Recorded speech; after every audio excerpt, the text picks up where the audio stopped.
CTET का notification कब का आउट हो चुका है, तो मैं इसमें ये बताना चाहती हूँ कि सीटेट की प्रिपरेशन कैसे करनी है, फर्स्ट अटैम्प्ट में कैसे क्लियर करना है सीटेट का एग्ज़ाम। पेपर 1 के लिए मैंने अटैम्प्ट किया था और जो कि मेरा क्वालिफाइड हो गया था पहली बार में ही, फर्स्ट अटैम्प्ट में ही। मैंने कैसे किया ये जानने के लिए मेरे वीडियो को पूरा देखिएगा। मैंने क्या किया कि 10 दिन था मेरे पास इस को क्रैक करने के लिए। तो मैंने क्या किया, पहले मैंने सारा जितना प्रीवियस ईयर पेपर था उसको पहले एनालिसिस किया और क्या क्या सब्जेक्ट है, मुझे कुछ नहीं पता था कि इसमें कितने सब्जेक्ट आते हैं, मतलब कैसे करना है मुझे कुछ नहीं पता था। बस मेरे पास 10 डेज था और मुझे ये क्लियर करना था। तो मेरे पास प्रेशर भी बहुत ज़्यादा था, पर लेकिन मैंने अपने प्रेशर को हैंडल करते हुए पहले मैंने सब्जेक्ट देखा। इसमें CDP है पहला, दूसरा हिंदी है, इंग्लिश है, EVS है, मैथ है। ओनली 5 सब्जेक्ट, ठीक है। इसमें क्या करना था, मैंने यूट्यूब पे सर्च किया कुछ ऐसे चैनल्स जहाँ से मैंने अपनी CDP क्लियर करी। CDP के सारे कॉन्सेप्ट क्लियर करे मैंने। उसके बाद मैंने मैथ्स में मैं अच्छी हूँ, इंग्लिश में भी अच्छी हूँ मैं, तो इंग्लिश में मैं अप्रोच बताऊँगी कैसे कैसे मैंने कैसे अटैम्प्ट करके मैं 95 मार्क्स स्कोर किया फर्स्ट अटैम्प्ट में और मेरा क्लियर हो गया, मैं पास भी हो गई हूँ। 82 होता है OBC के लिए, ठीक है, और 90 मार्क्स होता है जनरल के लिए। तो मैं OBC कैटेगरी, तो मेरी 82 मैं क्वालिफाइड हूँ और 95 मेरे स्कोर हुए हैं फर्स्ट अटैम्प्ट में। तो मैंने कैसे किया, बने रहिए वीडियो के साथ। तो मैंने क्या किया, सबसे पहले मैंने CDP क्लियर करी। CDP उस समय बहुत ही ईजी आती थी, इतना हार्ड लैंग्वेज नहीं आती थी बनकर, और ईजी मतलब 2-3 लाइन्स में मतलब आपको समझ में आ जाएगा और आप इजीली कॉन्सेप्ट को समझ के कर सकते हैं क्वेश्चन को। तो मैंने पढ़ लिया, CDP क्लियर कर लिए, सारे चैप्टर्स मैंने कंप्लीट किए। सबसे पहले चैप्टर सारे कंप्लीट किए, 3 दिन में मेरे CDP मैंने सारे चैप्टर कॉन्सेप्ट क्लियर कर लिया। फिर उसके बाद मैंने क्या किया, साथ के साथ एक एक पैराग्राफ लगाती चली गई, इंग्लिश की भी हिंदी की भी। मैंने सोचा कि अगर ये हैबिट बना रहेगा तो मैं ईजिली जो है जो भी उसमें पैराग्राफ आता है वो मैं कम समय में कर सकूँगी।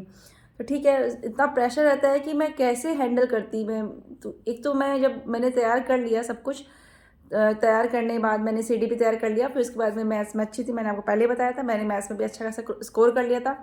और EVS मैंने अच्छे से पढ़ लिया था पूरा, जितने उसमें 5-6 चैप्टर होते हैं उसको क्लियर कर लिया था। उसी में से सारे क्वेश्चन बन के आए थे। पहले तो ईजी आता था पहले CDP का सीटेट का पेपर, क्योंकि सब जो है कहते थे कि प्रीवियस ईयर कर लिया तो आपका सीटेट पेपर 1 निकल जाएगा। तो मैंने ऐसे ही अनुमान लगा के प्रिडिक्शन करके सीटेट पेपर 1 के लिए प्रीवियस ईयर क्वेश्चन पेपर बहुत अच्छे से लगाया और सारे कॉन्सेप्ट क्लियर कर लिए। मैंने ज़्यादा मेहनत नहीं करी थी, पर लेकिन ये है कि मैंने प्रीवियस ईयर क्वेश्चन बहुत अच्छे से कर लिया था।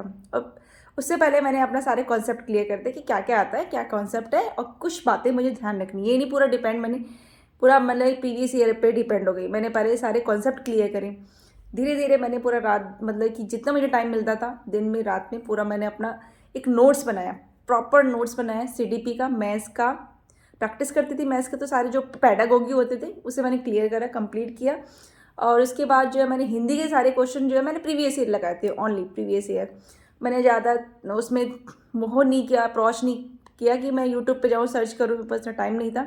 मैं आपको लिटरली पूरा पूरा पूरा मैंने प्रोसेस अपना बता रही हूँ जो मैंने किया था, जिससे मैंने करके क्वालिफाइड किया। 95 मेरे मार्क्स आ गए अच्छे खासे।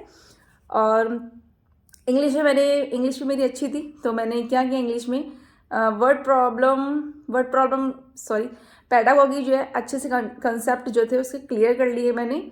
और मेरी जो है वर्ड मीनिंग जो होती है वोकैबलरी, वो मेरी अच्छी खासी इम्प्रूव थी पहले से ही, क्योंकि मैं न्यूज़पेपर पढ़ती थी तो मेरे को इतना आता था सब कुछ। तो मैं ईजिली जो पैराग्राफ करके सॉल्व कर लेती थी और देख लेती थी कि इसका क्या मीनिंग है, एंटोनिम सिनोनिम्स उसमें आता था, एडजेक्टिव आता था, वर्ब आता था, कंजक्शन आता था, कुछ 1-2 नंबर की क्वेश्चन आते थे पैराग्राफ में से। तो 2-3 मार्क्स तो वहाँ से स्कोर हो जाता था मेरा। तो मैंने ऐसे ईजिली जो है मैंने CDP में अच्छा स्कोर किया, हिंदी में अच्छा स्कोर किया, EVS में बहुत अच्छा स्कोर किया मैंने। और मैथ्स में थोड़ा सा कम हो गया था क्योंकि टाइम इसमें बहुत ज़्यादा मतलब इतना प्रेशर हो जाता है कि ऐसा लगता है कि 2-2.5 घंटे में कैसे इसको सॉल्व किया जाए, क्योंकि हर अगर देखा जाए 30 मिनट्स ईच सब्जेक्ट को दिया जाता है। अगर आपने उसी में आपको सर्कल भी OMR शीट भी भरनी होती है, उस पेपर भी करना था, उस समय तो ऑफलाइन था, इतना प्रेशर रहता है कि मैं वो आपको वो भी वीडियो बनाऊंगी कि किस तरीके से मैंने एग्जामिनेशन हॉल में कैसे प्रेशर को हैंडल किया और अपने पेपर को पूरा सॉल्व किया। मैं एक पॉइंट बता देती हूँ कि ये ध्यान रखना ट्रिक कि अगर आपने पेपर 1 में CDP पहले करना है, आपको पहले CDP करना है, फिर उसके बाद हिंदी करना है, इंग्लिश करना है और मैथ्स सबसे लास्ट में करना है। और इंग्लिश में हिंदी में पैराग्राफ जो होता है उसको लास्ट में करना है। सबसे पहले आपको पैडागोगी कंप्लीट करनी है, ये ज़्यादा इंपॉर्टेंट है कि पैडागोगी कंप्लीट करनी है।